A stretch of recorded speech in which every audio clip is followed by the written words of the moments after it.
Hello, this is a prepaid collect call from an inmate at the county jail. This call is subject to recording and monitoring. To accept charges, press 1. To refuse charges, press 2. Well, hello, Miss Lisa. How is your day going? Oh, yeah.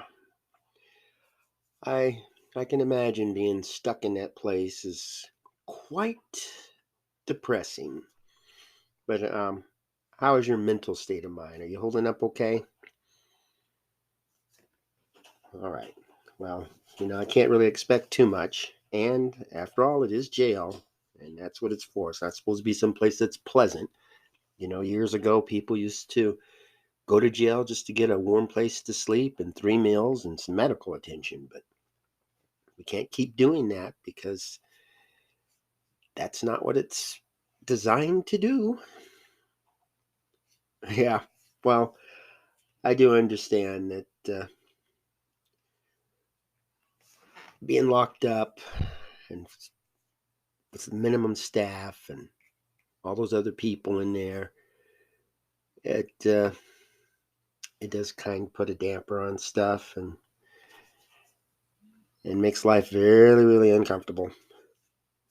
Well, here's what. Okay, what do you do in there? How's your day spent?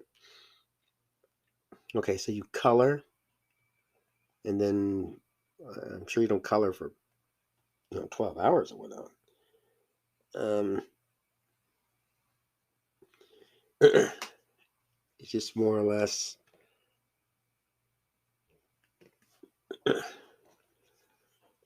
Yeah. Well, you just pace your cell. You just walk around in there. Oh my goodness. Well, I know they have positions available in the jail where you can.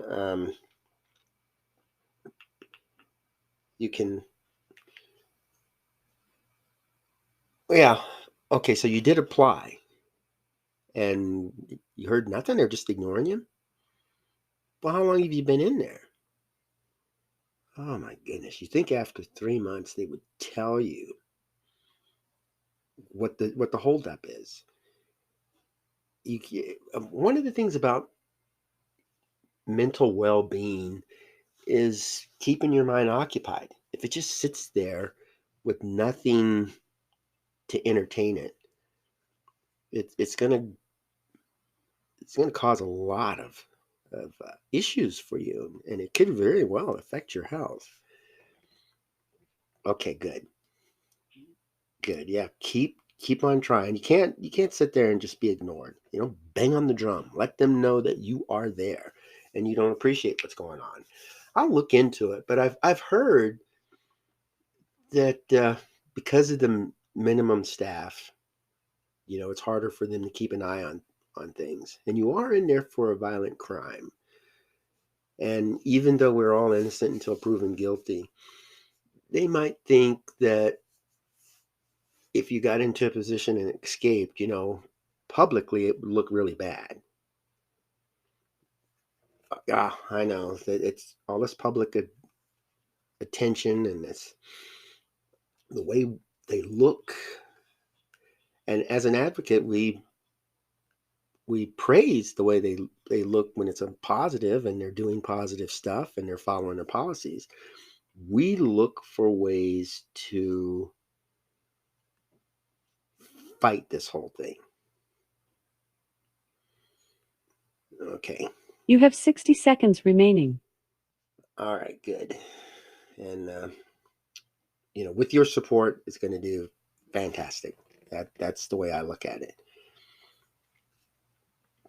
Okay, I'll see if I can contact the jail officials and maybe get an answer and see why it is that they would rather have you pacing your cell than working in the laundry room or helping out in the kitchen or even You have 30 seconds remaining. janitorial work or something.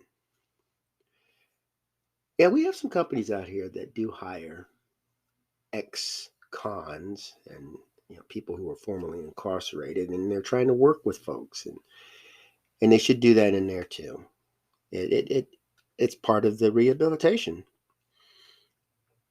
Good, good. I'm glad you're maintaining your sanity with all the conditions that's going on over there. So keep it up.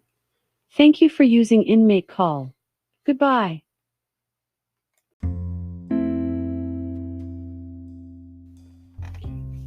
Hello, welcome to Inmate Call. I am your host, Joel Wilborn, and this is based on a telephone call I had with an inmate at the local jail. And this is pretty much what she told me. I was just trying to get an idea of what conditions were like in the jail and how she was holding up. Her mother is a friend of mine. She's just a teenager, and this is overwhelming to her. So, one of the things she said is she knows a lot of people that's in there, so she can talk with folks. But after 3 months, there's just so much you can do, and I strongly believe in mental well-being. I believe that if a person can keep sanity, they have a better chance of coping with the day-to-day stresses of life. And the fact that they gave up on that is just it's very depressing, and it causes folks to either seek medical help or maybe take matters into their own hand, which could be anything, commit more crimes or suicide. And so sitting in a cell most of the day is not healthy. I don't care how you look at it. And she said she paces, and this is what I was actually told by my friend, is that she colors to pass the time, and she paces in her cell. And picture a teenager walking back and forth in a jail cell. And hopefully that gives you an idea of what these jails are like. And yes, I'm 100% behind a jail being an unpleasant place. We don't want people saying, it's cold out here, I think I'm going to go beat somebody up so I can go to jail where it's warm and I can get a good meal. It's not a room at the Holiday Inn. Yet it is a place where not only do we take people off the street to protect the citizens, to protect them, it's also a place where we want to take who we know has been arrested and who's in the wrong place at the wrong time, someone that we suspect has committed a crime. I'm not going to say this person did, because a jail isn't necessarily a place with a bunch of guilty people. It's a holding cell for court and investigations. So what I am concerned about with this is that there are certain things we should do to try to help the folks. We don't want them to go back to jail. We don't want them to go to prison. And we don't want any more crime to be committed. We need to try to reduce the rising rate of crime. And keeping people out on the street that have had multiple reports filed on them for criminal activity, and if these people continue to commit crimes, it's not a good, healthy thing for anybody. And the one thing I notice about jails is there's all kinds of different reasons people are in there. I went to jail. I wasn't guilty, and that's why I was released. But while I sat in there, I learned a lot, and I took that as a big learning opportunity. Talked to people, asked questions, looked at literature. And for me, they treated me as if I knew what was going on. I should have walked in there and gotten a list of what was expected. And I'm pretty sure my friend had that happen as well. She got in there and it's like, oh, here's another person that's coming back to jail. And they assume she knows all of the rules. She wants to work, she wants to keep herself busy, pass the time until her court date.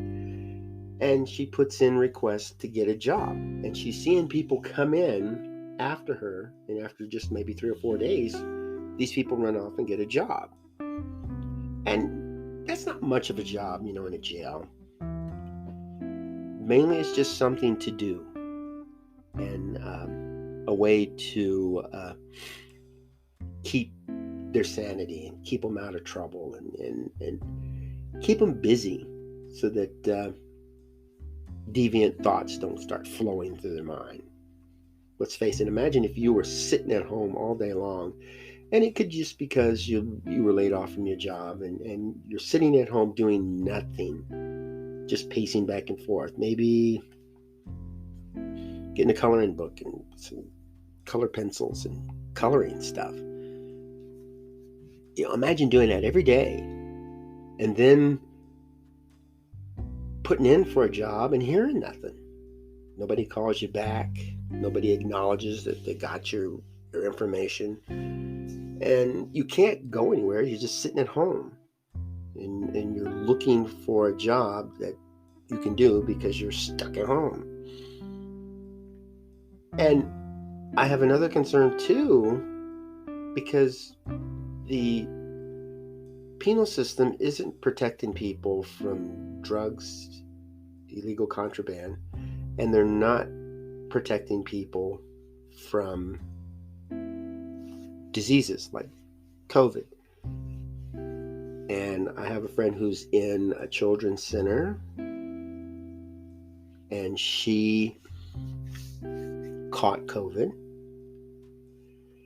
And, when I was talking to this teenager, I told her, have you had COVID? Have you had your vaccinations? And she said she's really good at not getting diseases. And usually young folks are. Their bodies have some really good immune systems.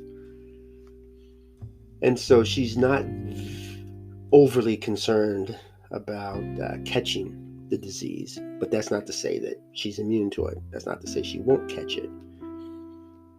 So I'm definitely keep an eye on that, because I don't want her to get caught up in the illegal drugs, and I don't want her to get so sick that she could have some life-damaging effects to her body. So the thing I'm concerned about with this call, and the actual real life call, is jails are a little bit different from the prison. There's most of the people don't stay there very long. They'll come in, they'll go to trial, and then they'll go to the prison, or they'll get released. Some get bailed out. And even though my friend's on $1 million bail, there's a possibility she could be bailed out. So that's different from the prison. And she has a little more freedom in the jail. But jails tend to get crowded, and jails are limited on who they hire. Usually it's people within the county, whereas a prison is pretty much across the state. And jails, at least you have a better chance of contacting people. The jails all across the United States don't ban me. I haven't been banned from any of the jails. I've been banned from the prisons in the state, but not the jail. So I do a lot of communicating with the jails. And the same thing goes with pretty much, I guess, any complaint in the universe. The food has its issues, the medical attention has its issues, the living conditions. There's just basic stuff people complain about. And when I remind folks you are locked up, it's easy to say that for the prisons and the correctional centers. It's difficult to say that for the jail because I don't know if this person sitting in jail is guilty. I don't know that because they haven't been to trial yet. So I can't say you have to deal with this. This is just comes with the territory of committing a crime because I don't know. And I'm thinking a jail should be a little more accommodating because this is people who are suspected of a crime. And even though the arresting officials may say, this person was definitely driving drunk, no doubt in their mind, it doesn't mean the person is guilty.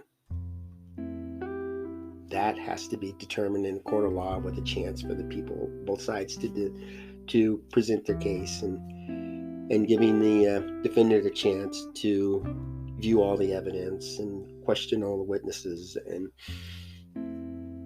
present his side of the story.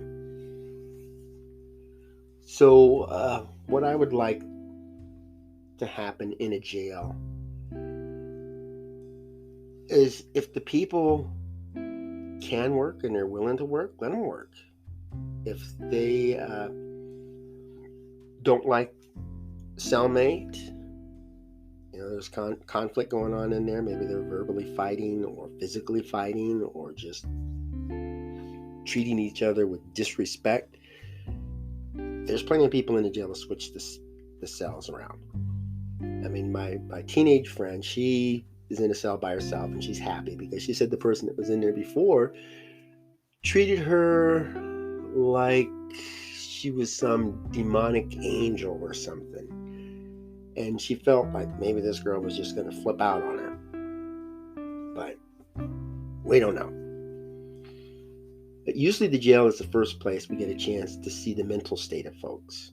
Is this person just out to inflict harm on other people and himself?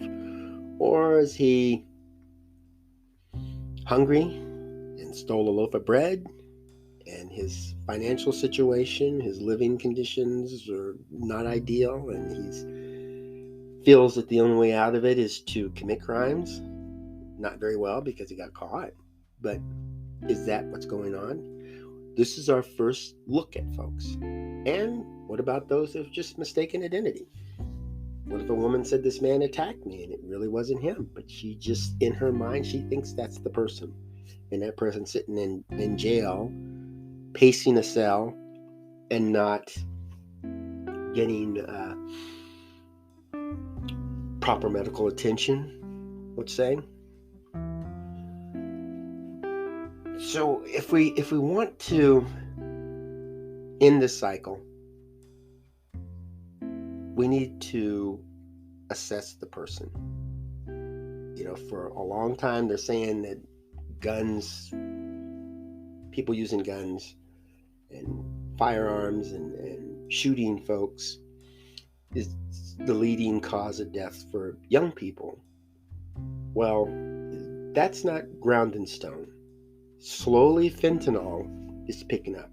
Drug overdoses, accidents, and the automobile has never gone away. And I think that's something that we could actually grind in stone, even though there's no guarantee that it will be the leading cause of death. In the future, there's a lot of people that die in cars. And banning cars isn't going to solve anything, and we've already banned fentanyl. And if we've got people that are so addicted to fentanyl and then they get caught buying it and thrown in jail, shouldn't that be a red flag? Instead of defunding the police, shouldn't we offer more services to check on the well-being of folks? I mean, we know this person who's sitting in jail has an issue. Wrong place, wrong time, mistaken identity, saying something that implies guilt, something happened to get the person arrested. Hopefully police officers didn't just walk down the street and pick somebody up. That's definitely a crime, and that's what criminals do. They prey on folks, and they just find somebody that they consider weak and go. But that's the first place we see them, and we know the person needs to be dealt with on an individual basis. And I know standard procedures for a person to get arrested, and then they interview them, try to figure out where to put them: maximum, minimum, isolation. Or is the person in there for writing a bad check, or identity theft, or selling drugs? And if the person says, yes, I did this, we could ask, how can we help you? How can we get this cycle to stop? So I look at jail a little bit different from prison, and I'd like to concentrate on that a little bit more since I deal with a whole lot of people in the jail.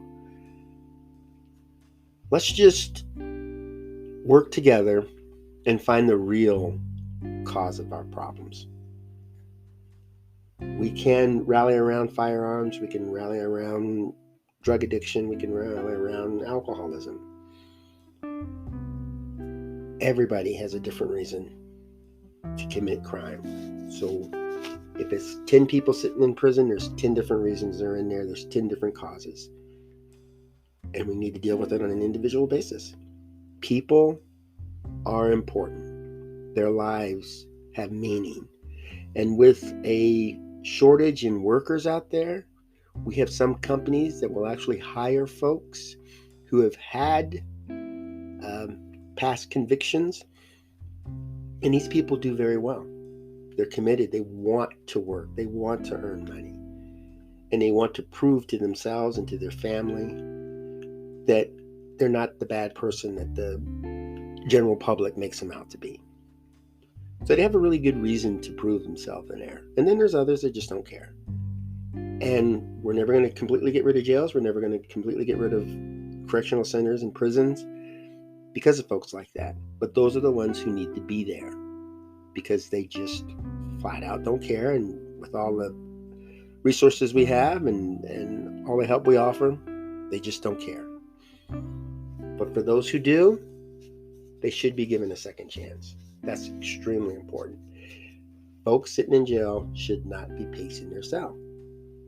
And they should not be wasting their lives away, even for a week. Let's talk with them. Let's hire the resources, hire the personnel, train the people to help folks, help themselves, and believe in themselves. Well, thanks for tuning in. Have yourself a wonderful day and go out and make beautiful memories for tomorrow.